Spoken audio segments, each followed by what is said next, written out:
আপনারা দেখছেন একুশে টেলিভিশন।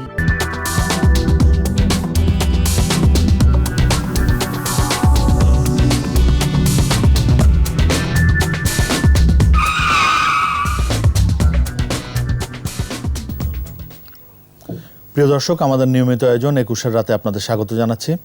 দর্শক, 1949 সালের এই দিনে আওয়ামী লীগের জন্ম। রোজ গার্ডেন থেকে বঙ্গবন্ধু এভিনিউ, পুরাটো জুড়েই বাংলার ইতিহাস, বাংলাদেশের ইতিহাস, সংকট, সংগ্রাম আর অর্জনের ইতিহাস।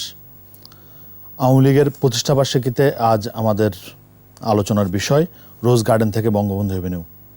আমাদের আজকের অতিথি অধ্যাপক ডক্টর সৈয়দ আনোয়ার হোসেন, বঙ্গবন্ধু অধ্যাপক, Bangladesh university of professionals. Sir, আপনাকে স্বাগত জানাচ্ছি। ধন্যবাদ। আমাদের সঙ্গে যুক্ত হয়েছেন আওয়ামী লীগ নেতা রাশেক রহমান। রাশেক রহমান, আপনাকে স্বাগত জানাচ্ছি। আমরা আলোচনা শুরু করব স্যার আপনাকে দিয়েই। স্যার, আমরা যে শিরোনামটি করেছি রোজ গার্ডেন থেকে বঙ্গবন্ধু এভিনিউ, স্যার, রোজ গার্ডেনে আজকের এই দিনে আওয়ামী লীগের প্রতিষ্ঠা, বাঙালির মুক্তির দিশা বা মুক্তি আনতেই কি আওয়ামী লীগের জন্ম হয়েছিল? ধন্যবাদ আপনাকে। সেই আকাঙ্ক্ষাটাই জন্ম হয়েছিল। আপনার শিরোনামটি যথার্থ হয়েছে। 1949-এ 23শে জুন রোজ গার্ডেনে কাজী হুমায়ুন বশিরের বাড়ি, তার আগে আরেকজন বানিয়েছিলেন, তিনি সংরক্ষণ করতে পারেননি, বিক্রি করে দিয়েছিলেন। সেই বাড়িতে আওয়ামী লীগের জন্ম। তবে জন্মলগ্নের কিছু কথা ইতিহাসের প্রেক্ষাপটে প্রাসঙ্গিক। প্রথমত, এমন একটি দল গড়বার চেষ্টা করা হয়েছিল যা মুসলিম লীগই থাকবে। তবে যেহেতু মুসলিম লীগ সেই সময়ের মধ্যে বিত্তবানদের এবং যারা ভূস্বামী তাদের দল হয়ে গেছে, জনবিরোধী দল, জনবিচ্ছিন্ন দল, তো কাজেই একটা আকাঙ্ক্ষা ছিল যে এমন একটা মুসলিম লীগ হবে যা জনগণ লগ্ন থাকবে, জনতার রাজনৈতিক সংগঠনে পরিণত হবে। এবং সেই সুবাদে মৌলানা ভাসানী কিন্তু এই দলটির নাম দিলেন আওয়ামী মুসলিম লীগ, অর্থাৎ মুসলিম লীগ থাকলো কিন্তু আওয়ামী অর্থাৎ জনগণের, উর্দু ভাষায় হলো জনগণের দল। আচ্ছা, তো এবং 1954 আমরা 1953 21শে অক্টোবর এই মুসলিম শব্দটা বাদ গেছে। তখন জাতির পিতা বঙ্গবন্ধু শেখ মুজিবের সাধারণ তৎপরতায় এটা, এবং মনে আছে ইতিহাস বলছে যে জন্মলগ্নে যখন মুসলিম শব্দটা রাখা হয়েছিল তখন অলি আহাদ প্রতিবাদ করেছিলেন। বঙ্গবন্ধুর অসমাপ্ত আত্মজীবনীতে দেখছি যে তিনি বলছেন যে ওই সময়ের জনগণের মন ও মানসিকতাকে বিবেচনায় রেখে মুসলিম শব্দটি ব্যবহার করা হয়েছে। কিন্তু কিছুদিনের মধ্যে মনে হয়েছে যে এই নামটি থাকলে দলটি সাম্প্রদায়িক হয়ে যায় এবং সবার প্রতিনিধিত্বমূলক হয় না। সেই কারণে বঙ্গবন্ধু উদ্যোগ নিয়েছিলেন এবং আরও দলের ভেতরে বাম মনস্ক যারা ছিল তারা উদ্যোগ নিয়েছেন, যার নেতৃত্বে বঙ্গবন্ধু। তখন দলটি মুসলিম বাদ দিয়ে অসাম্প্রদায়িক, সর্বজন গ্রাহ্য, মান্য একটি দলে পরিণত হয়। এই একটি কথা। তো কাজেই শুরু, কিন্তু এটা মনে রাখতে হবে যে পাকিস্তান কাঠামোর ভেতরে এটাই ছিল প্রথম বিরোধী দল।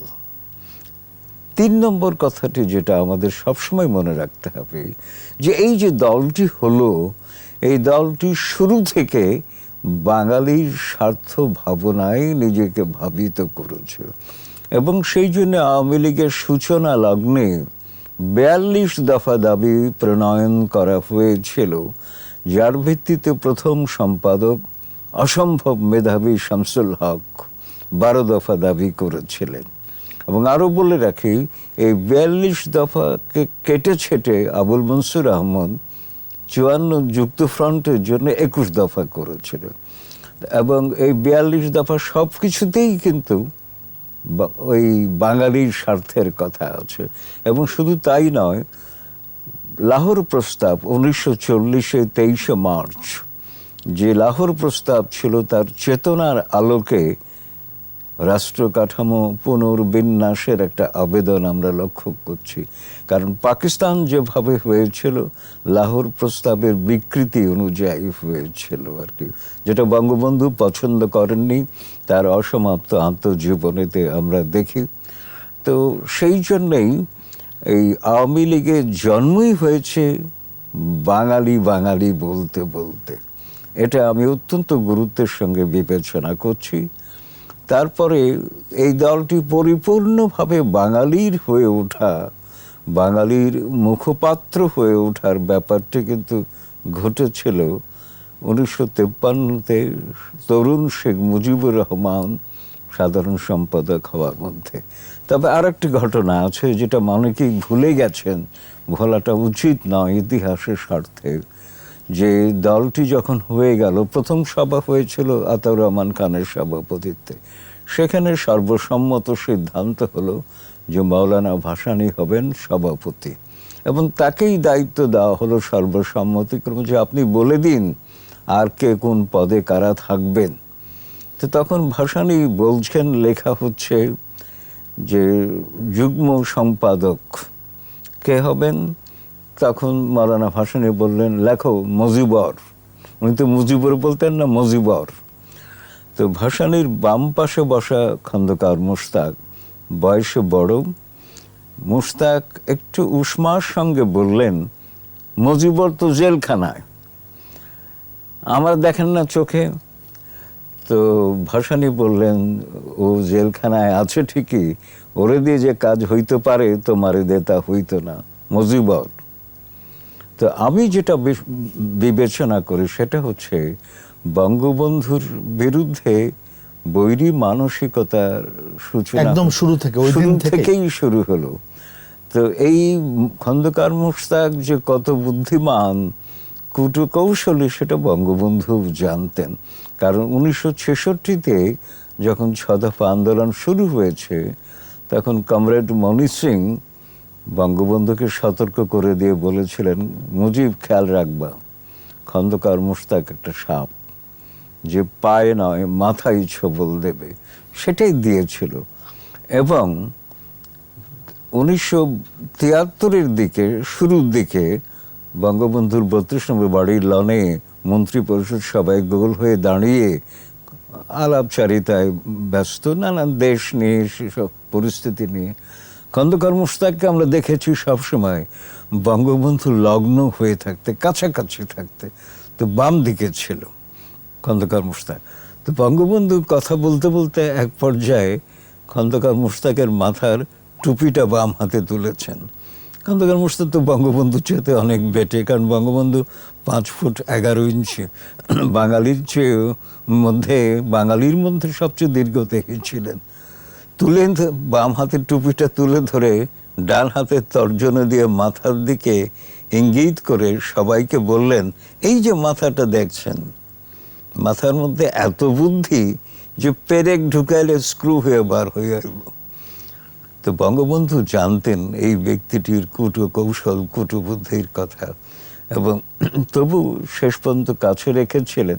এই প্রসঙ্গে একটা কথা বলি, যখন 21শে অক্টোবর 1974 বাংলাদেশের স্বাধীন বাংলাদেশের মন্ত্রী পরিষদ থেকে তাজউদ্দিন আহমদ চলে গেলেন, তার দীর্ঘ ইতিহাস আছে, সেদিকে যাব না। তখন সদ্য প্রয়াত সাংবাদিক কামাল লোহানী, সাংবাদিক, সাংস্কৃতিক কর্মী, প্রশাসকও বটে, কারণ তিনি বাংলাদেশ বেতারের প্রথম মহাপরিচালক, শিল্পকলা একাডেমির মহাপরিচালক 2 বার ছিলেন। তিনি বঙ্গবন্ধুর খুব ঘনিষ্ঠ ছিলেন, স্নেহধন্য ছিলেন, এবং বঙ্গবন্ধুকে তিনি বলতেন লিডার। তো বঙ্গবন্ধু ঠাট্টা করে বলতেন, এই তুই আমার লিডার কসকান, তোর লিডারকে আমি জানি, কারণ ভাসানীপন্থী মার্ক্সবাদে দীক্ষা তার ছিল আর কি। তো তিনি যে বললেন যে লিডার, তাজউদ্দিন ভাই চলে গেলেন, খন্দকার মুশতাক তো এখনো রয়ে গেল। তো বঙ্গবন্ধু প্রথম প্রশ্নের প্রথম অংশের সম্পর্কে কোনো মন্তব্য না করে দ্বিতীয় অংশের উত্তর দিতে গিয়ে বললেন, জানোস না মুশতাক একটা শয়তান, শয়তানরে কাছে কাছে রাখতে হয়। তো তাতেও তিনি তার শেষ রক্ষা হয়নি যাকে। তো আওয়ামী লীগের ইতিহাস 53 থেকে এক শেখ মুজিবের ইতিহাস। কারণ হচ্ছে 52-তে ভারপ্রাপ্ত সাধারণ সম্পাদক, 53-তে সাধারণ সম্পাদক নির্বাচিত হলেন, আবার 66-তে গিয়ে সভাপতি। এবং শুধু একটি কথা বলে রাখি যে 49 থেকে 53 পর্যন্ত আওয়ামী লীগ অনেকটা সীমিত সীমাবদ্ধ আবেদন নিয়ে জনগণের কাছে দাঁড়িয়েছিল। কারণ জনগণ তখনও বুঝতে পারেনি, কারণ ওই যে মুসলিম লীগ মানসিকতা ছিল, স্বপ্নভঙ্গ গণপর্যায়ে তখন অতটা হয়নি। তো এই দলটিকে জনগণের পর্যায়ে বিস্তৃত করার কাজটি করেছিলেন এই তরুণ শেখ মুজিবুর রহমান। তার অনতিক্রম্য বাগ্মিতা এবং সাংগঠনিক দক্ষতা দিয়ে 66-তে যখন তিনি সভাপতি হচ্ছেন, ততদিনে আওয়ামী লীগ সারা দেশব্যাপী ছড়িয়ে গেছে, শিকড়টা দেশের আনাচে কানাচে ছড়িয়ে পড়েছে। এবং সেই জন্য 6 দফা যখন দিলেন, এবং 6 দফা দেওয়ার সময় তিনি কি পরিমাণ সাংগঠনিক কাজ করেছেন, যে আমরা একটা হিসাব পাই যে 32 দিনে 35টি জনসভা করেছেন। তখন আমাদের এতদিন এখনকার মতো এত ভালো যোগাযোগ ব্যবস্থা নেই, যাতায়াত ব্যবস্থা নেই। তারপর ওই সময়ের আমরা যে দুর্লভ ছবিগুলো দেখি, যে নৌকায় চড়ে যাচ্ছেন, গরুর গাড়িতে পায়ে হেঁটে যাচ্ছেন, অনেক দৌড়ে যাচ্ছেন, তার অর্থাৎ জনগণের কাছে 6 দফা বার্তা তিনি পৌঁছে দিয়েছেন। বাঙালির মুক্তি সনদ হিসেবে 6 দফা বিবেচিত হয়েছিল। এবং 6 দফারও ইতিহাস, কিন্তু 6 দফা আমি বলবো আচম্বিতে আকস্মিক কিছু ছিল না। সেই 42 দফা থেকেই 6 দফা এসেছে। লাহোর প্রস্তাব থেকে 42 দফার সারসংক্ষেপটা, হ্যাঁ, 21, 42, 21, তারপর 6 দফা। তো মূল কথাটা হচ্ছে যে প্রাদেশিক স্বায়ত্তশাসন, বাঙালির স্বাধিকার, বাঙালির ন্যায্য হিস্সা। তো এভাবে আওয়ামী লীগকে জনগণের প্রতিনিধিত্বে পৌঁছে দেবার একক কৃতিত্ব এই তরুণ শেখ মুজিবুর রহমানের। এবং এই কৃতিত্ব আর কেউ ভাগ নিতে পারবে না। এই একটি মানুষ, ইতিহাস তাই বলে, আমার কথা না। এবং এই মানুষটি মনে রাখতে হবে 6 দফা, কিন্তু আর একটা কথা আছে, 6 দফারও একটা ইতিহাস আছে। আমি গত কয়েকদিনে কিছু বই পড়ছিলাম, বাঙালি লেখা, বিদেশি লেখা, সব বইতেই আমি দেখছি ভুল তথ্য দেওয়া আছে 6 দফা সম্পর্কে। তো 6 দফা কিন্তু রচনার পেছনে, বা 6 দফা লাহোরে 5ই ফেব্রুয়ারি 1966 উপস্থাপনের পেছনে তোফাজ্জল হোসেন মানিক মিয়ার ভূমিকা কখনোই ভুলে যাওয়া উচিত না। আজকের দিনে বিশেষ করে আমি স্মরণ করব তাকে এই জন্যে যে বঙ্গবন্ধু কিন্তু আইয়ুব বিরোধী মোর্চায় খুব একটা আগ্রহ ছিল না, কারণ তার রাজনীতির মূল লক্ষ্য ছিল বাঙালি। আইয়ুব খান কি করছে না করছে তাকে নিয়ে তার কোনো মাথা ব্যথা নাই। তিনি প্রথমে আওয়ামী লীগ আমন্ত্রণ পেলে তিনি প্রথমে ঠিক করেছিলেন যে শাহ আজিজ যাবে আওয়ামী লীগের প্রতিনিধিত্ব করতে। তো শাহ আজিজ কিছুদিন আগে পাকিস্তানপন্থী সংগঠনের সদস্য এসছে আওয়ামী লীগের। মানিক মিয়া তখন বঙ্গবন্ধুকে বললেন, মানিক মিয়াকে খুব শ্রদ্ধা করতেন বঙ্গবন্ধু, মানিক মিয়া কোনোদিন আওয়ামী লীগ করেননি, কিন্তু তার কথায় আওয়ামী লীগের অনেক কিছু হয়েছে। মানিক মিয়া বললেন যে দেখো, শাহ আজিজকে বিশ্বাস করা যায় না, ও যে কি করবে, ওকে কদিন আগে ইসলামপন্থী পাকিস্তানপন্থী রাজনীতি করেছে, বরং তুমি যাও, তোমার যদি প্রস্তুতি না থাকে কিছু পয়েন্ট তুমি টুকে নিয়ে যাও, পয়েন্টগুলো টুকে নিয়ে যে ওখানে যে বলো যে বাঙালি স্বার্থ সংক্রান্ত। তো প্রথমে কিন্তু এটা 6 দফা ছিল না, 6 দফা ছিল না। 6 দফা রচনার ইতিহাস দীর্ঘ, সেদিকে যাব না, কিছু পয়েন্ট ছিল আর কি। তো এগুলো শুনেই তো কার্যকরী কমিটিতে, সাবজেক্ট কমিটিতে তাকে উপস্থাপন করতে দেওয়া হয়নি। বঙ্গবন্ধু চলে আসেন 11ই ফেব্রুয়ারি ঢাকা বিমানবন্দরে, সব কিছু ঘোষণা করেন। অবশ্য তার আগে আব্দুল গফফার চৌধুরী সম্পাদিত সান্ধ্য দৈনিক আওয়াজ পত্রিকায় 6 দফার মূল সারাংশটি চাউর করা হয়েছিল আর কি। এবং আওয়ামী লীগের লোকজন জানতেন না এটা। তো এই নামটা 6 দফা হলো কি করে তা নিয়ে ইতিহাস যেটা বলে সেটা হচ্ছে 6ই ফেব্রুয়ারি লাহোরের উর্দু দৈনিক নওয়াই ওয়াক্ত, এটা আমি আওয়ামী লীগের ওই সময় সক্রিয় সদস্য আব্দুল আজিজ বাগমারের তথ্য থেকে পেয়েছি যে নওয়াই ওয়াক্ত প্রথম পাতায় একটা শীর্ষ খবর করলো যার শিরোনাম ছিল শেখ মুজিব কা 6 নুকতা খতরনাক। আচ্ছা, 6টা পয়েন্ট বলেছিলেন, তো 6 নুকতা মানে 6 দফা। পরবর্তীকালে যখন আমাদের হাতে এসে পৌঁছলো পুস্তিকাটি 6 দফা 66 জুন মাসে 7ই জুন, তখন দেখলাম যে প্রথম শিরোনাম ছোট অক্ষরে আমাদের বাঁচার দাবি, তার নিচে বড় অক্ষরে 6 দফা। শেখ মুজিবুর রহমান তাজউদ্দিন আহমদ এটা ছেপে দিয়েছিলেন আবুল মুহাইমেন, পাইওনিয়ার প্রেসের মালিক, প্রচুর বিত্তবান, বিনে পয়সায় ছেপে দিয়েছিলেন, কাজে তারও একটা অবদান আছে 6 দফার পেছনে। তো এখন আরেকটি কথা হচ্ছে যে 6 দফা যেভাবে হোক, 6 দফা সম্পর্কে একটা কথা মাঝে মধ্যে আমরা শুনি, কদিন আগেও শুনেছি 7ই জুন উপলক্ষে, যে এটা বাঙালির ম্যাগনা কার্টা। এই তুলনাটা আমি পছন্দ করি না।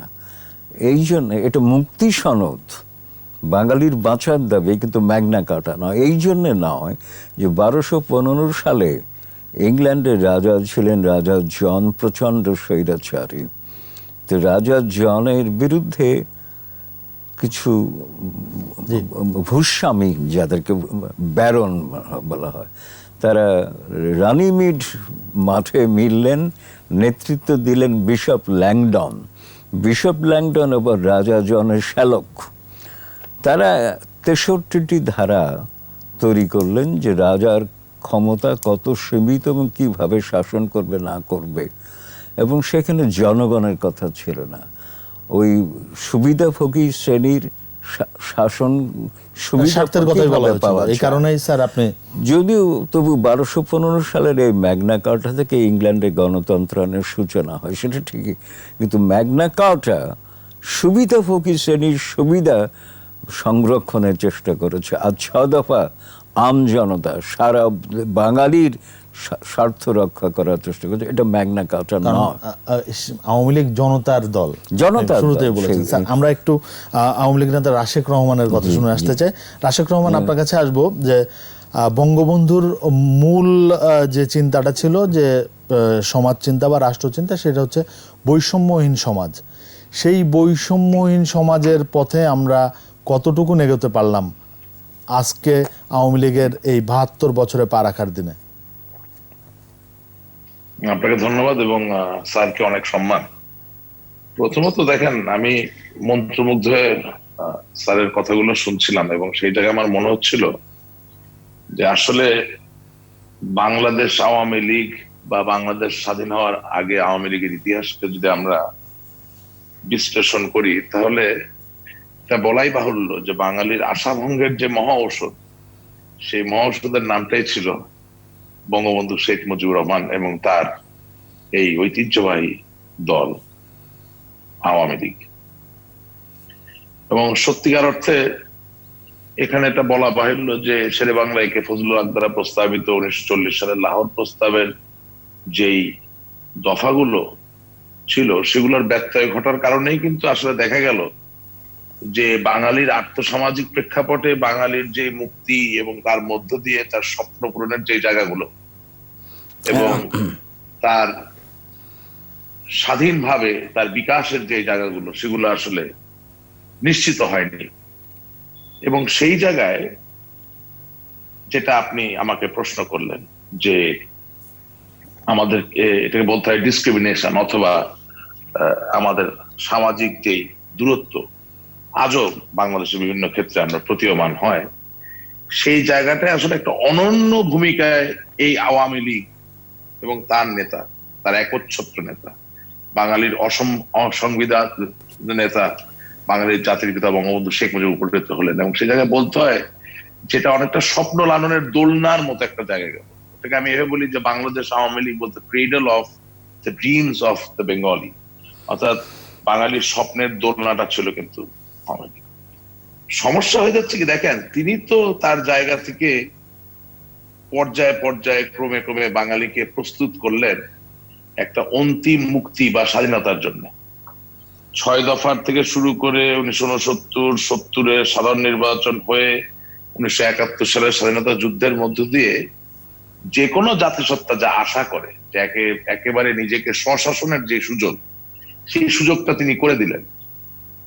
কিন্তু বৈষম্যের কথা যেটা আপনি বললেন, সেই বৈষম্য আজও বিরাজমান এই কারণে যে যেই বাঙালির জন্য তিনি এত সংগ্রাম করলেন, যেই বাঙালির জন্য তিনি এত যুদ্ধ করলেন, এত ত্যাগ স্বীকার করলেন, এত সাহসিকতার পরিচয় দিলেন, এবং বারবার স্যার এখানে উল্লেখ করছিলেন যে তরুণ যুবক শেখ মুজিবুর রহমান, এই যে তার তারুণ্য, এই যে তার যৌবনের যেই সময়টা তিনি বাঙালির জন্য দিয়ে দিলেন, তার শ্রেষ্ঠ সমস্যা হয়ে গেল যে আমরা শ্রেষ্ঠ সময়টা, সমস্যা হয়ে গেল যে আমরা নিজেরাই ওই সামন্তবাদিতার থেকে বেরিয়ে এসে একেবারে প্লুরালিস্ট সমাজ বলতে যেটা বোঝায়, যে বৈষম্যহীন একটি সমাজ, সেই সমাজে আমরা নিজেরাই খুব একটা বিশ্বাস করতে পারিনি। আমরা সংগ্রাম করেছি, আমরা আন্দোলন করেছি, আমরা স্বাধীনতা যুদ্ধে যোগদান করে ঝাঁপিয়ে পড়েছি, ঠিক আছে, কিন্তু আমি প্রায় বলি যে বঙ্গবন্ধু শেখ মুজিবুর রহমানকে 15ই আগস্ট আমরাই হত্যা করেছি আমাদের ভিতর থেকে। ওই যে খন্দকার মোস্তাকের কথা উঠলো, এই খন্দকার মোস্তাক সহ সেনাবাহিনীর কিছু বিপদগামী মানুষ এবং রাজনৈতিক কিছু পথভ্রষ্ট বিভ্রান্ত দুষ্টু মানুষের চক্রান্তের কাছেই বাঙালির জাতির পিতাকে আমাদের হারাতে হলো। তো বাস্তবতা হচ্ছে কি, যেখানে যেই লোকটি আপনারা আমারে মুক্ত করার জন্য এত ত্যাগের স্বীকার করলেন, তাকে যখন আপনি হত্যা করে ফেলতে পারছেন, তখন আপনি কিভাবে বৈষম্যহীন সমাজের আশা করবেন? তো ওই যে একটা জায়গা, সেই ধারাবাহিকতা ধরে এসে কিন্তু আজও বৈষম্যহীন আমরা হতে পারি। যেই মানুষটি অসাম্প্রদায়িকতার যে ব্যাপার বাঙালির হৃদয়ে হৃদয়ে বীজ বপন করার মতো ছড়িয়ে দিতে চেষ্টা দিলেন, তাকে যখন আপনি হত্যা করে ফেলছেন, তখন আপনি কিভাবে আশা করতে পারেন যে 2020 সালে এত সহজেই আপনি সমস্ত দেশকে সাম্প্রদায়িকতা থেকে মুক্ত করে একটি অসাম্প্রদায়িক রাষ্ট্রে রূপান্তরিত করবেন? যেই কাজটি সম্পন্ন হয়নি, সেই কাজটি সম্পন্ন করার জন্য তার কন্যা জননেত্রী শেখ হাসিনা চেষ্টা চালিয়ে যাচ্ছেন। কিন্তু বাস্তবতা হলো দ্বিজাতি তত্ত্বের যেই ব্যথার জায়গাটা, দ্বিজাতি তত্ত্বের চক্রান্তের যেই জায়গা, তার থেকে কিন্তু আমরা আজও বের হতে পারি। আমি এই জায়গায় আমার ক্ষুদ্র জ্ঞানের জায়গা থেকে বলতে চাই, এটা আমি অনেক জায়গায় বলি, অনেক সময় মানুষ আমাকে প্রশ্নবিদ্ধ করতে পারেন, তাও বলছি আমি। এই যে বাঙালির স্বপ্ন বাস্তবায়নের কথা যখন আমরা বলি, যে বাঙালির স্বপ্নের সাথে বঙ্গবন্ধু শেখ মুজিবুর রহমান আওয়ামী লীগের একটা ওতপ্রোত সম্পর্ক, সেই জায়গায় আপনি এভাবে চিন্তা করেন যে ইখতিয়ারউদ্দিন বখতিয়ার খুলজি 17 জন অশ্বারোহী হয়ে বঙ্গদেশকে দখল করেছিলেন, শাসন করার একটা জায়গায় চলে গিয়েছিলেন, কিন্তু বাঙালি আনার জয় জয়কার কোথায় এখানে? তিনি কি বাঙালিরে আলিঙ্গন করেছিলেন? তিনি কি বাঙালি আনাকে আলিঙ্গন করেছিলেন? করেননি তো। এই যে তার আচার সংস্কৃতি যদি আপনি ধরেন, অশ্বারোহী হওয়া, তলোয়ারবিদ হওয়া, যোদ্ধা হওয়া, এ কি আপনি আমি পেয়েছি প্রজন্ম থেকে প্রজন্মে? পাইনি। আমরা তো গরুর হাল বাওয়াতে পারি, আমি রংপুর বাড়ি, মিঠাপুকুর বাড়ি আমার, আমরা ওই লাঠিটাকে বলি হালুয়া পেঙ্কি, যেটা দিয়ে গরুকে নির্দেশনা দেওয়া হয়। আমরা হালুয়া পেঙ্কি চালাতে পারি, তলোয়ার তো চালাতে পারি না। বাঙালির নালন্দা বিশ্ববিদ্যালয় ছিল, আপনি আচার্য পরিবর্তন করতে পারতেন, বিশ্ববিদ্যালয়ে যেসব পুঁথি আছে সেগুলো সংরক্ষণ করে পাঠদানের প্রক্রিয়াকে পরিবর্তন করতে পারতেন, তা না, আপনি সেখানে আগুন ধরিয়ে দিলেন। তার মানে কি, যে বাঙালিকে দাবিয়ে রাখা, বাঙালির নিজের স্বশাসনের জায়গাটা, বাঙালির নিজের ভাগ্য পরিবর্তনের জায়গা, বাঙালির জ্ঞানের জায়গাটাকে সমৃদ্ধ করার যত জায়গা ছিল, ঐতিহাসিক ভাবে আমরা বারবার বাধা এবং চক্রান্তের সম্মুখীন হয়েছি।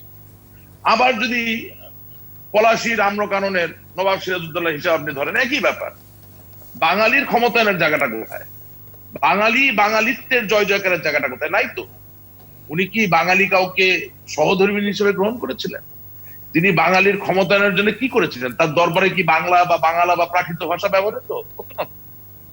এখন আপনি যদি ইতিহাসের নির্মোহ বিশ্লেষণে যান, তাহলে একজন মাত্র মানুষ,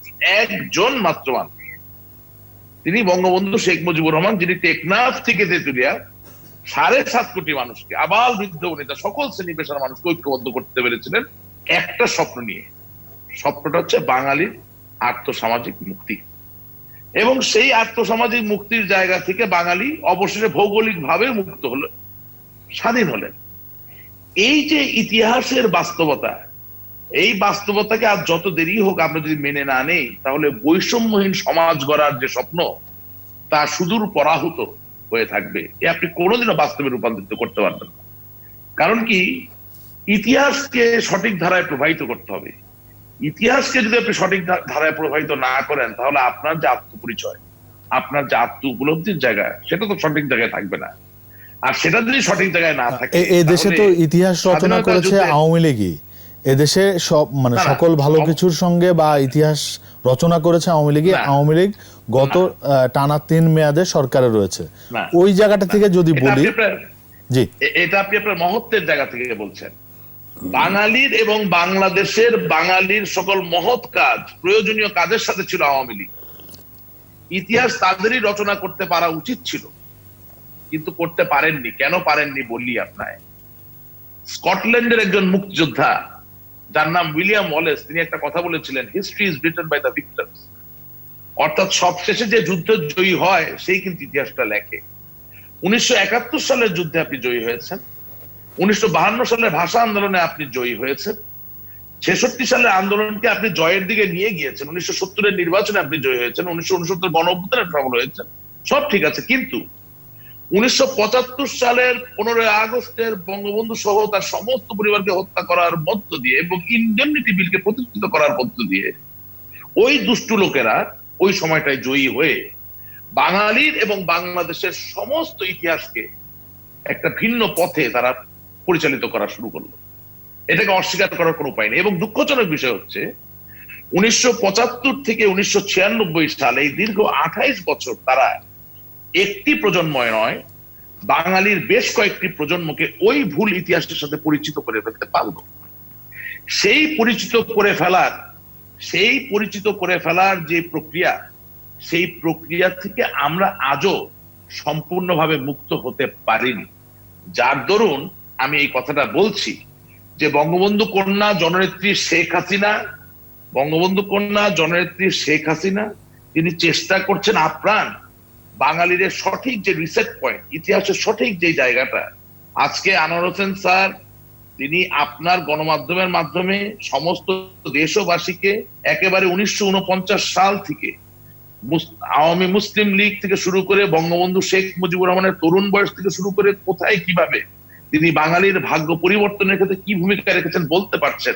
এই সুযোগটা কিন্তু ভাইয়া দীর্ঘদিন ছিল না।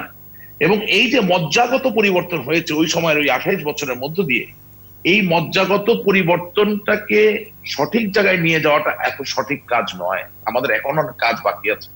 এবং আজকের এই দিনে যেহেতু 23শে জুন আওয়ামী লীগের প্রতিষ্ঠা বার্ষিকী, বঙ্গবন্ধু শেখ মুজিবুর রহমানের এক বিশাল অপার উপহার বাঙালির জন্য, সেই জায়গা থেকে আমাকে বলতে হয় যে বাঙালির এবং আওয়ামী লীগের যে ইতিহাস, এটা কি কোনো দলের ইতিহাস? একেবারেই না। আমি তো শুরুতেই বলেছি এটা বাঙালির ইতিহাস, বাঙালির ইতিহাস, রাইট। আমি আপনার একমত হয়ে সে জায়গায় বলছি। তাহলে এই নতুন প্রজন্মকে যদি আপনি history is written by the victors, অর্থাৎ সবশেষ জয়ী কারা, সবশেষ জয়ী আপনি, আমি, আনোয়ার হোসেন স্যার, বঙ্গবন্ধু কন্যা জননেত্রী শেখ হাসিনা, আমার এই বাঙালি সবশেষ। আমরা ইনডেমনিটি বিল রিপিল করেছি, আমরা যুদ্ধ অপরাধীদের বিচার করতে সক্ষম হয়েছি, দেশদ্রোহী যারা আছে তাদেরকে আমরা পরাস্ত করতে সবশেষ জয়ী আমরা। এই জয়ীদের ইতিহাসের সাথে যদি নতুন প্রজন্মকে আপনাকে পরিচিত করতে হয়, তাহলে আজকের দিনে সবচেয়ে বড় যেটা প্রয়োজন সেটা হচ্ছে আপনার যে পাঠ্যক্রম, সেই পাঠ্যক্রমে বৈপ্লবিক পরিবর্তন আনতে হবে। এবং আওয়ামী লীগকে কোনো রাজনৈতিক দল হিসেবে দেখলে হবে না। আওয়ামী লীগ বাঙালির মুক্তির সাথে সম্পর্কিত এভাবে দেখেই এই সম্পূর্ণ ইতিহাসটা একটা টাইম লাইন করে আমার দেশের ছেলে মেয়েদেরকে শিশু সুলভ ভাষায় তাদের জন্য বোধগম্য করে, সহজ করে তাদের সামনে উপস্থাপন করতে হবে।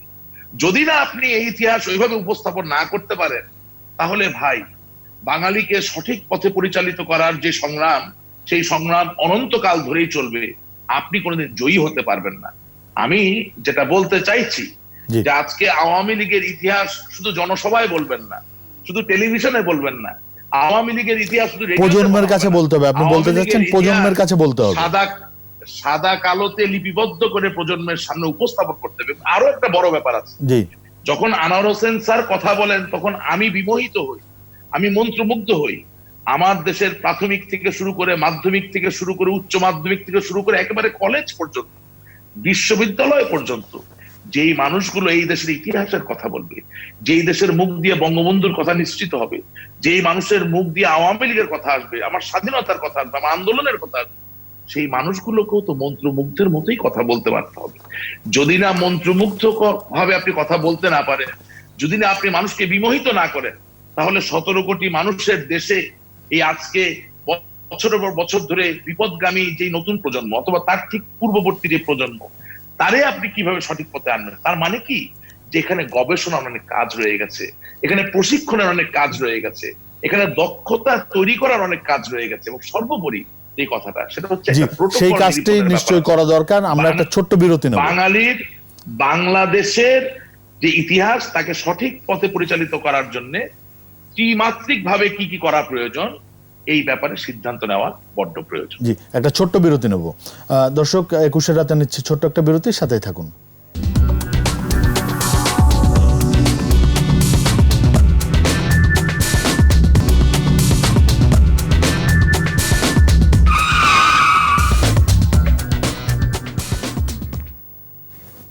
একুশের রাতে আবারও স্বাগত।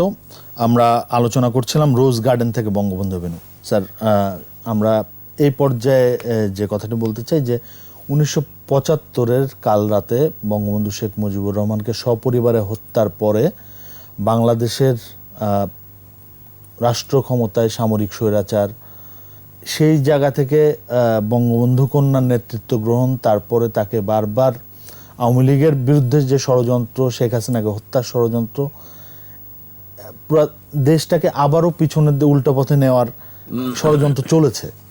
এই জায়গা থেকে স্যার শেখ হাসিনা যে নেতৃত্ব দিয়ে বাংলাদেশকে এগিয়ে নিচ্ছেন, সেটাও স্যার আওয়ামী লীগের একটা অর্জন। এই অর্জনগুলো সম্পর্কে আপনার কাছে আপনার মূল্যায়ন জানতে চাই বা আপনার বিশ্লেষণ জানতে চাই। ধন্যবাদ। আওয়ামী লীগের যা অর্জন, তার বিরুদ্ধেই গর্জন আওয়ামী লীগ বিরোধীদের। আওয়ামী লীগ বিরোধী যারা, তারা প্রকারান্তরে পাকিস্তানপন্থী, ভারত বিরোধী। এই মহলটি 72 থেকেই আমরা লক্ষ্য করেছি, বা 71-এ মুক্তিযুদ্ধের সময়ই লক্ষ্য করেছি আর কি।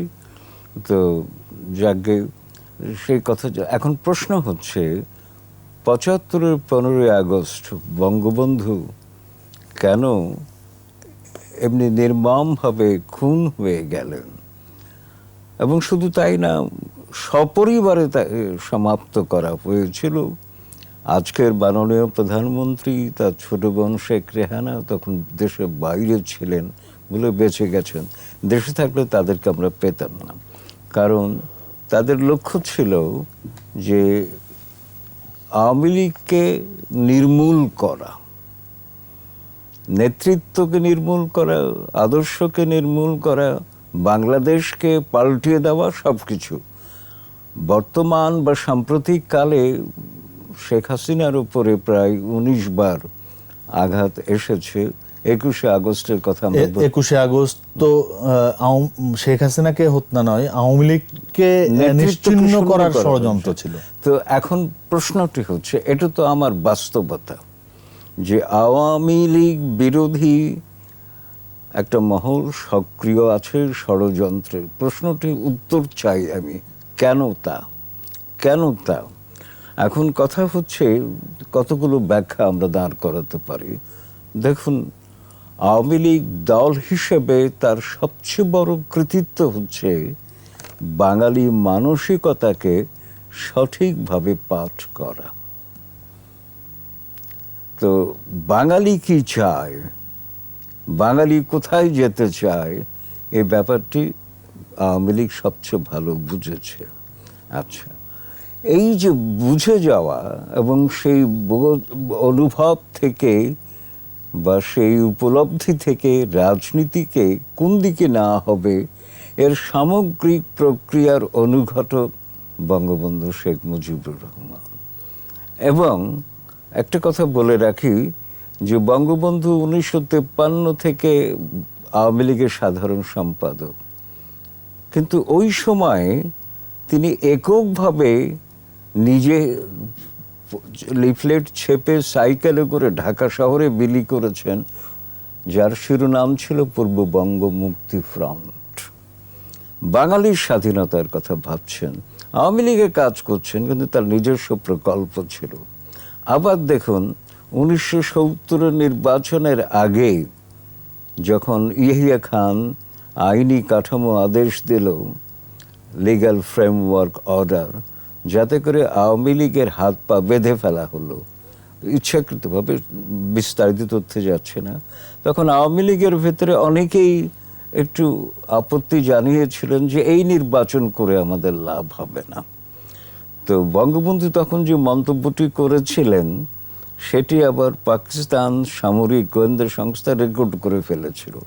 বঙ্গবন্ধু বলেছিলেন, আমার লক্ষ্য বাংলাদেশের স্বাধীনতা, একবার নির্বাচন হয়ে গেলে আমি এলএফও টুকরো টুকরো করে ছিঁড়ে ফেলব, কে আমাকে তখন বাধা দেবে। অর্থাৎ ওই সময় স্বাধীনতার কথা বললেন আবার, এবং তিনি স্থির নিশ্চিত ছিলেন যে আওয়ামী লীগ সংখ্যা গরিষ্ঠ ভোট পাবে। অর্থাৎ মানুষের, বাঙালির মনকে পড়তে পেরেছেন, সোজা বাংলায় যদি বলি। তো এমনিভাবে, তবে রাজনৈতিক কৌশল অনেক আছে, সেদিকে আলোচনায় যাব না, কারণ বঙ্গবন্ধু একটা মনে রাখতে হবে, তিনি বিপ্লবী ছিলেন না, নিয়মতান্ত্রিক। এবং আমি যেমন, একবার তিনি একটা ইংরেজিতে মন্তব্য করেছিলেন যে I am not an adventurist, I am not impatient. এবং তিনি একবার এটাও মন্তব্য করেছিলেন, সেই জেনারেলি সবচেয়ে সফল যিনি যুদ্ধ না করেই তার লক্ষ্য অর্জন করতে পারেন। তো মার্চ মাসে যে আলোচনাটা হয়েছিল ইয়ের সঙ্গে, সেটাকে ওই আলোকে বুঝতে হবে আর কি। তো সব কিছু মিলে আমি সেজন্য বলছি, এই মানুষটি ছিলেন বাঙালির মন পড়ার যে প্রক্রিয়ার অনুঘটক, তিনি স্বাধীনতার দিকে এগিয়ে নিয়ে গেছেন সবভাবে। তো এখন শেখ হাসিনাকে নিয়ে আমাদের সমস্যা হচ্ছে, বিশেষ করে যারা ওই বাংলাদেশ বিরোধী মহল, তাদের দৃষ্টিতে সমস্যা, যাদের মননে মগজে এখনো পাকিস্তানি চিন্তা, মওদুদীপন্থী। ৭৫-এর পট পরিবর্তনের পরে দুটো প্রবণতা আমরা লক্ষ্য করেছি। লক্ষ্যটা হচ্ছে, একটা বাংলাদেশের রাজাকারায়ন বলি আমি, রাজাকারদের প্রতিষ্ঠা, আর একটা পাকিস্তানিকরণ। তো শেখ হাসিনা তো বাধা দিয়ে দিলেন, কাজেই তাদের কাছে একটা বড় সংকট। এই জন্য 19 বার তার প্রাণের প্রয়াস, মানে আওয়ামী লীগকে শেষ করা। কারণ আওয়ামী লীগ শেষ না করলে পাকিস্তানপন্থী হওয়া যাবে না আর কি। তারা কিন্তু অনেক বড় বড় কথাবার্তা বলে আর কি। তো এখন লক্ষ্য করুন যে শেখ হাসিনার নেতৃত্বে আসবার পরেই আওয়ামী লীগের প্রথম অর্জনটা 96-তে নির্বাচনের বিজয়, তারপর থেকে টানা প্রায় 39 বছর চলছে। এই সময় বাংলাদেশ কি পেয়েছে? আমরা মোটা দাগে যদি বলি, বাঙালি এবং বাংলাদেশকে দল হিসেবে তুলনামূলক বিচারে সবচেয়ে বেশি দিয়েছে আওয়ামী লীগ। তো আওয়ামী লীগ কিন্তু মুক্তিযুদ্ধের চেতনার সপক্ষে কতটুকু আছে না আছে সেটি ভিন্নতর প্রশ্ন। কিন্তু আমি যদি একেবারে আনুপূর্বিক হিসেবটা নেবার চেষ্টা করি, বস্তুনিষ্ঠ হিসাব, তাহলে আওয়ামী লীগের কাছে থেকে বাঙালি সবচেয়ে বেশি পেয়েছে। মুক্তিযুদ্ধের মাধ্যমে স্বাধীন দেশ তো আমার আত্মপরিচয়, এই বাঙালির আত্মপরিচয়, এটা তো বিশাল ব্যাপার। আমার তো আত্মপরিচয় ছিল না আর কি। এবং আর একটা কথা লক্ষ্য করুন, এখানে যেটা ঠিক করে, এখানে প্রশ্ন আসে, একটু গভীর প্রশ্ন, যে আওয়ামী লীগ, আমি এতক্ষণ যা বলবার চেষ্টা করছি, তার লক্ষ্যটাই হচ্ছে জনগণ লগ্ন দল হিসেবে আওয়ামী লীগ ইতিহাস নির্দিষ্ট স্থানে আছে। তাহলে রাষ্ট্রবিজ্ঞানের পরিভাষায় কি বলবো, যে আওয়ামী লীগ বা আওয়ামী লীগের নেতৃত্বে বঙ্গবন্ধু যে ছিলেন, তারা কি লোকরঞ্জক বা লোকানুবর্তী পপুলিস্ট যা বলা হয়, পপুলিজম বা পপুলিস্ট শব্দগুলো কিন্তু নেতিবাচক অর্থে রাষ্ট্রবিজ্ঞানে ব্যবহার করে, যে জনগণ যা বলে তাতেই নাচানাচি করে। আসলে আমরা যদি ইতিহাস দেখি, আওয়ামী লীগের ইতিহাস, বঙ্গবন্ধু বা আওয়ামী লীগ বাঙালির সেই চাহিদাকে গুরুত্ব দিয়েছে যে চাহিদা বঙ্গবন্ধু বা আওয়ামী লীগ নিজেও গুরুত্বপূর্ণ মনে করেছে। বরং বাঙালিকে বঙ্গবন্ধুর স্বপ্নের কাছে নিয়ে এসেছেন, আওয়ামী লীগের স্বপ্নের কাছে নিয়ে বঙ্গবন্ধু যে স্বপ্নটা দেখিয়েছেন, বাঙালি সেই স্বপ্নটা দেখেছে। এবং এখানে আর একটা কথা বলি, ডক্টর হেনরি কিসিঞ্জার আমাদের কাছে খুব অপ্রিয় নাম, কারণ ৭১-এর মুক্তিযুদ্ধে তার ন্যক্কারজনক ভূমিকা আমরা ভুলে যাব না কোনোদিনই। তিনি কিন্তু আবার ছাত্র ভালো ছিলেন, ভালো গবেষক ছিলেন, সেই জন্য নেতৃত্ব সংক্রান্ত একটা লেখা আমি পড়েছি। তিনি বলেছিলেন যে নেতার কাজ হচ্ছে জনগণ যেখানে যেতে চায় সেখানে নিয়ে যাওয়া। কথাটা আমার কাছে খুব ভালো লেগেছে, এই জন্যে যে বাঙালি যা চেয়েছিল বঙ্গবন্ধু সেটা দিয়েছিলেন, যেখানে যেতে চেয়েছিল সেখানে নিয়ে গিয়েছেন। তো সেই জন্যে আওয়ামী লীগকে আজকে যদি মূল্যায়ন করি মোটা দাগে, আমি বলবো বাঙালিকে ইতিহাস নির্দিষ্ট স্থানে আওয়ামী লীগ নিয়ে গিয়েছিল। জি স্যার, আপনাকে ধন্যবাদ। আমরা একটু রাশেক রহমানের আলোচনা শুনে আসতে চাই। রাশেক রহমান, আওয়ামী লীগ যখন ৭২ বছরে পা রাখলো, ঠিক সেই সময় আরেকটি সংকটে বা আরেকটি যুদ্ধে আমরা নেমেছি, করোনা যুদ্ধে। এই প্রসঙ্গে আমরা যদি বলি যে আওয়ামী লীগের নেতারা বা কর্মীরা যেভাবে ঝাঁপিয়ে পড়েছে, বেশ কয়েকজন আওয়ামী লীগের কেন্দ্রীয় নেতা করোনা আক্রান্ত হয়ে মারা গেছেন। আওয়ামী লীগের এই সময়েরকার যে মূল্যায়ন বা করোনা যুদ্ধে ঝাঁপিয়ে পড়া, সেই জায়গাটিকে আপনি কিভাবে দেখছেন? আচ্ছা, আমি এই জায়গাটা যাওয়ার আগে একটা দিন বলি। দেখেন, প্রথম হচ্ছে কি, সাধারণত রাজনৈতিক দলের সংজ্ঞা যদি আপনি পড়েন, তবে সেই সংজ্ঞায় দেখবেন বলা হচ্ছে যে জনগণের কল্যাণের জন্য কর্মপরিকল্পনা, কর্মসূচি নিয়ে একটি প্রস্তাবনার মধ্য দিয়ে রাজনৈতিক দল আসলে সামনে এগিয়ে যায়। এখন আমাদের জন্য, বাঙালির জন্য সবচেয়ে বড় চ্যালেঞ্জটা কি ছিল? বাঙালির জন্য সবচেয়ে বড় চ্যালেঞ্জটা ছিল যে আমরা আশাহত হওয়ার বা আশাভঙ্গের এমন এক গহ্বরে পতিত ছিলাম যেখানে অন্ধকার ছাড়া কিন্তু আসলে আর কিছু ছিল না। এবং সেই জায়গা থেকে এই আশার আলো জ্বালানো, সেই কাজটাতে হাত দিলেন বঙ্গবন্ধু শেখ মুজিবুর রহমান, তরুণ শেখ মুজিবুর রহমান। তার সবচেয়ে বড় শক্তি বাঙালিকে মুক্ত করার ক্ষেত্রে অর্থ ছিল না, বেশি শক্তি ছিল না, ছিল ভালোবাসার শক্তি। এবং এই ভালোবাসার শক্তিকে নিয়ে এই যে আশাভঙ্গের যে পরিস্থিতি, এটাকে একটা কাঠামো দিতে পারা, এটা খুব কঠিন কাজ ছিল। এবং যেটা একটু আগে আমাদের পূর্ববর্তী আলাপ আলোচনায় এসেছে, যে ওই সময় তো আসলে যানবাহনেরও এই ব্যবস্থা ছিল না, যোগাযোগের জন্য টেলিফোন, টেলিগ্রাম, ইন্টারনেট সবকিছুরই অপ্রতুলতা ছিল। ইন্টারনেট ছিলই না, টেলিফোনও ছিল না, আর টেলিগ্রাম হয়তো ছিল, কিন্তু সেটাও তো আসলে ওইভাবে জনবান্ধব কোনো প্রস্তাবনা না বা ধারণা না। সেই জায়গা থেকে আপনি আন্দোলন করবেন আপনার স্বপ্নকে বাস্তবায়ন করার জন্য, এর যে একটা কাঠামো দেওয়া, এটা কত কঠিন কাজ। অর্থাৎ সমস্ত দেশে ছড়িয়ে পড়ার যে ব্যাপারটা। এবং এই জায়গায় আমাকে একটা যে উল্লেখ করতেই হয় যে আমার বাবা এইচএন আশিকুর রহমান এমপি, তিনি রংপুর মিঠাপুরের সংসদ সদস্য, এবং আমি তার সাথে ছোটবেলা থেকে এলাকায় যেতে যেতে একটা ঘটনা শুনেছি যে বঙ্গবন্ধু শেখ মুজিবুর রহমান সাইকেলের প্যাডেস্টেলে চড়ে, তিনি প্রথমে বাসে এসে পৌঁছালেন রংপুরের মিঠাপুকুরে, সেখান থেকে সাইকেলের প্যাডেস্টেলে চড়ে ২ নাম্বার রানীপুকুর নামে এক ইউনিয়ন, সেখানে তিনি গিয়েছিলেন আওয়ামী লীগের সভা করতে। এবং সেটাও তিনি করেছিলেন ১৯৫৩ সালে। আপনি চিন্তা করেন যে একজন রাজনৈতিক নেতা তার কি পরিমাণ ধৈর্য শক্তি, কি পরিমাণ নিবেদিত হওয়ার শক্তি, তার কি পরিমাণ কমিটমেন্ট তার ওই রাজনৈতিক দলের জন্য, যে তিনি সাইকেলের পেডেস্টেলে চড়ে, যেখানে পাকা রাস্তা নাই, বিদ্যুৎ নাই, সেখানে তিনি ওই রানীপুকুর ইউনিয়নে চলে যাচ্ছেন তার আওয়ামী লীগের নেতাকে সংগঠিত করার জন্য। এভাবে সমস্ত বাংলাদেশকে তিনি ঘিরে ঘিরে ঘুরে ঘুরে সংগঠিত করেছেন। এখন সেই জায়গা থেকেই আমি করোনা কালের জায়গাটা আসি। ওই যে তিনি বাংলাদেশ আওয়ামী লীগকে, তখন তো বাংলাদেশ আওয়ামী লীগ ছিল না, ওই যে আওয়ামী লীগকে তিনি সংগঠিত করে গেলেন, সেই কাঠামোটা কিন্তু আজও বিরাজমান। আপনি বাংলাদেশের যে কোনো প্রান্তরে যান, যে কোনো গ্রামে যান, যে কোনো মহল্লায় যান, আওয়ামী লীগের একজনকে আপনি খুঁজে পাবেন।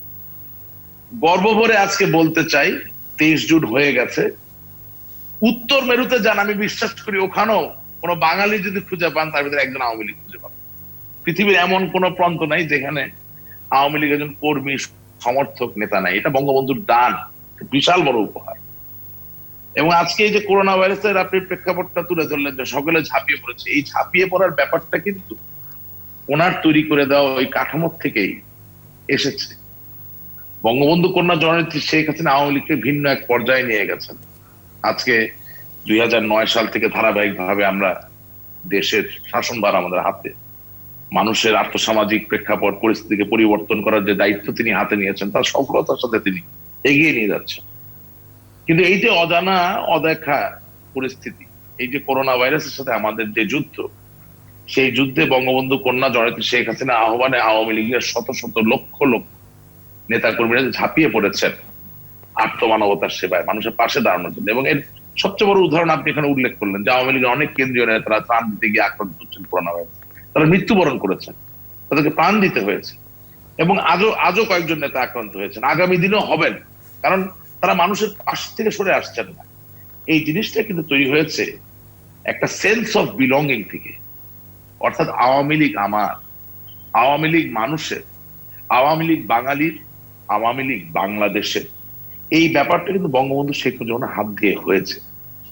আমি সেই জায়গা থেকে মনে করি যে আগামী দিনেও যদি এর থেকেও ভয়াবহ কোনো সংকট আসে, যদি কোনো দুর্যোগ আসে, আজ আওয়ামী লীগের নেতা কর্মীদের যেই প্রয়াস, যেই চেষ্টা, যেই ত্যাগ, তাদের পাশে দাঁড়ানোর যে মনোভাব, তার কারণে করোনা ভাইরাসকে কতটা আমরা বিলীন করতে পারবো আমি জানি না, কারণ আমরা তো জনস্বাস্থ্যের বিশেষজ্ঞ না, আমরা তো চিকিৎসক নই, আমাদের হাতে ওষুধ দেওয়ার সক্ষমতা নাই, টিকা দেওয়ার শক্তি নাই।